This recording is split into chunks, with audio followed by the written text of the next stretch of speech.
Hey, and welcome to HopCast. Thanks for coming back, everybody. I'm Brad Chmielewski. My name is Ken Hunnemeder. And we got some pale ales here. You know, nothing, Hell yeah. Nothing fancy. Doesn't have to be fancy all the time, friends. No. Stand in line for your barrel-aged beer and all that stuff.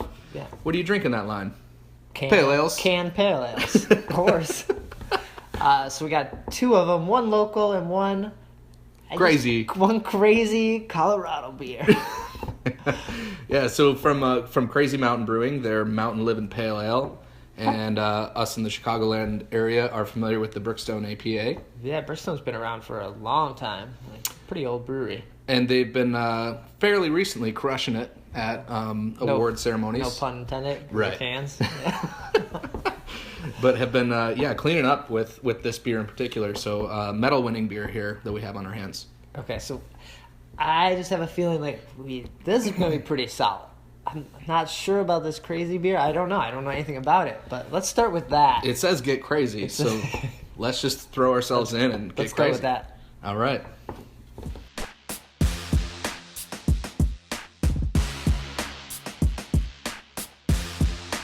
I was not expecting such a clean-looking beer. Yeah, we've got a nice-looking beer on our hands right there. Kind of a burnt orange type of hue to it. Mm-hmm. Really nice clarity. Yeah, a little bit of head there, but nothing crazy.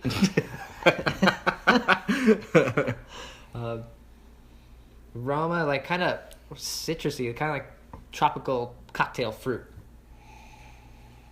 I'm getting more on the grassy side of things. Oh man. And not a ton of hop aroma, but it's there. And I don't know if it's just some of the specialty malt, but maybe like a toasty type of character coming off. It smells pretty great though. Yeah. Let's give it a try. Inviting. Yeah. Oh, okay. That's a little different than I was expecting. I think it's super forward on the grass. Okay. Yeah, I wasn't getting like that. For some reason, I get like a tropicaliness, but I get that like grassy mouthfeel a little bit. But it's like so clean. It's almost like you didn't drink anything. It's very clean. I feel like we're missing a little bit of flavor from it because it's so clean. It's very different, just because of the. I think for me, we're used to like very fruity, fruit forward American Pale Ales and stuff like that, and this is so far to the grass side, at least for my palate. But I'm not saying I don't enjoy it. I think it's actually pretty pleasant. Yeah. Do you usually like? What do people want that? Like, what do people kind of look for in the pale ale? Are we just kind of? I wouldn't say it's like huge in the market right now to have a beer like this, but yeah, I enjoy it. I think there's a nice cohesive quality with that grassy hop flavor and the toasty malt character that is very drinkable to me. Yeah, I guess it is a great beer, but the only thing, it's almost forgettable. Like that's... Yeah, it's just, it's not crazy. It's not crazy. It's not, what all the beer drinkers are out there looking for right now, so to speak, where it's just like big, bold, super giant hop aromas and bitterness and all that stuff. This is not that type of beer. No, not at all. But they're up in Colorado, so there's so many great breweries there. I'm sure it's tough to stand out and be like the brewery to go to, and maybe this is their niche. They're more of a balanced type of beers as opposed to we need to be the biggest and baddest type of thing. They do seem like they're kind of, just from the look of the can, maybe a little hippie-ish. Yeah, and totally. 1% of all the proceeds from the sales go to Vail Mountain Rescue. So that's a good thing. It's pretty nice. So I think their little slogan on here is "Get Crazy." I think their version of, or their idea of crazy is not really like, just throw a bunch of crap in here. It's gonna be super huge and awesome. They're gonna go the other way. Yeah, put on your suit, go into the office. But it's an enjoyable beer. Yeah. I was at Binny's. I did see some other cans of theirs, but this one, I guess, looked the most, introductory to them. Like, let's see if they can make a solid pale ale, which just by the look of it and the taste and everything, it's like, oh, okay, I would drink another again, shot sure. again. Yeah. So what other kind of beers do they have? Do you remember? I think they had an IPA, and I feel like there was a saison or like another session pale kind of thing. Gotcha. All right. Well, I would be curious about the other beers, because this is it's pretty unique in today's beer market to have a beer like this. Yeah. It's almost like this would be a brew pub beer, not a production facility type thing. Yeah, I'm sure this is probably like one of their top selling beers. Maybe if they have the facility, like, oh, try this, here you go. Mm-hmm. And then from there, you're going to like everything else. That's so crazy. I think on the website it said, crazy is as crazy does, so drink up. Oh, wow. All right. Yeah, I could see them just sitting around watching Forrest Gump, like drinking beer. That's the company culture. That's the company culture. Dude, that's like when you get hired, you're like, have you seen Forrest Gump? Go watch it and come back. It's not going to work out. All right, well, we got a few other cans to get through and move on to the Brickstone. Hell yeah.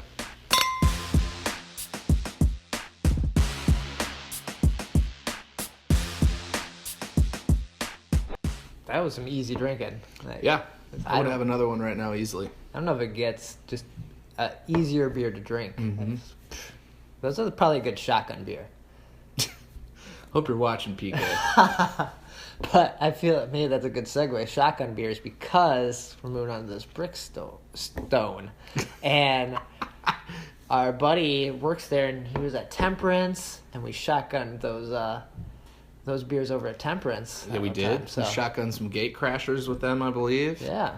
And then he moved to Atlas, which is another place that can, so he could continue to shotgun there. Right. And now he's at Brickstone. Maybe he can continue to shotgun there. That's his thing. He only can go work at breweries that have cans. Yeah, he checks the website and then puts his resume in. Like, well, what are they packaging in? Yeah. We'll be able to slam some beers on Friday.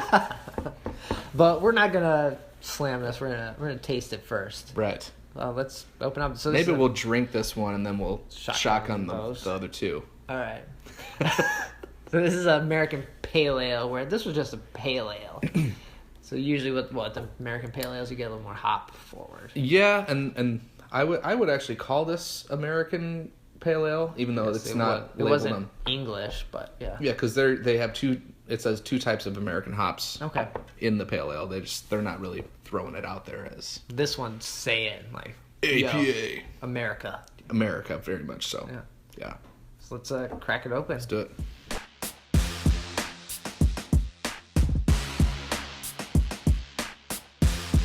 All right. Also, super clear. Maybe even clearer. Clear and I think definitely a touch lighter. Lighter, yeah. Yeah. I think that's what's throwing it. It's not that burnt color. This it just looks like a nice gloss to it. You know? Yeah, it's a pretty beer. Not as much head, which is kind of surprising. But even though it's a America Pale Ale. But the thing, I can smell it from here. I mean, you can smell American hops just from a couple feet away. Yeah. What was it? Amarillo. There's some Citra and Centennial. Yeah. Mm-hmm. Oh, Amarillo, our favorites. Oh, that smells great. It smells good. All right. Well, let's give it a try. Yeah. Cheers.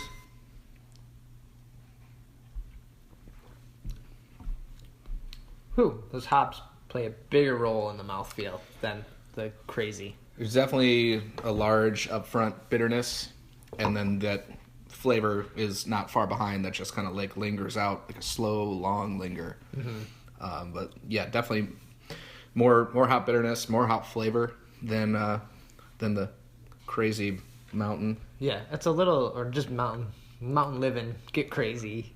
Crazy Mountain Brewing, Mountain Livin Pale Ale. Okay. Get crazy. Crazy. Crazy as crazy does.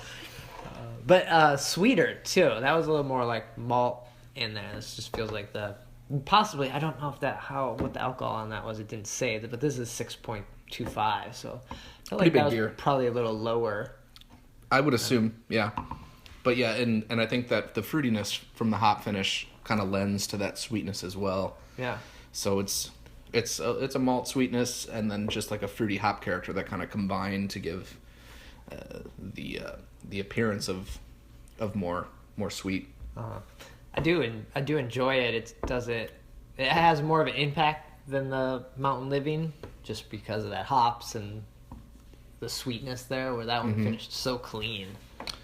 I have had this beer a couple times before, and I've had it on draft and thought it was kind of a cleaner beer on draft than I'm getting in the can. Oh, was there a date code? Is that what you're looking for? I'm not seeing one. So we were looking at the cans. We realized like they look a lot like Atlas's cans.